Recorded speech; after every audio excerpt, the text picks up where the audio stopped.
Hey everyone, welcome back to Twinges 英会話。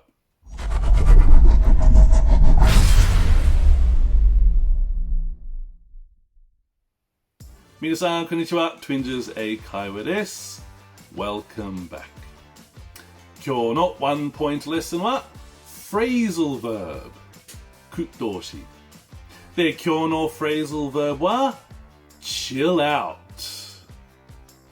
で、日本語というは落ち着けで、chill out という意味はちょっとリラックスしてリラックスするか、何もしない do nothing か、もし誰がちょっとテンションすごい高い落ち着け、ちょっとリラックス calm down それで chill out という、例えば Let's chill out at home this weekend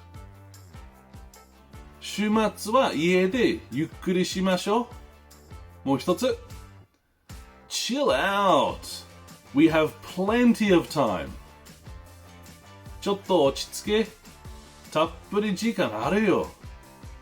で、最後もう一つ I want to chill out and watch a movie 私はリラックスして映画を見たい。はい、皆さん、もう一回。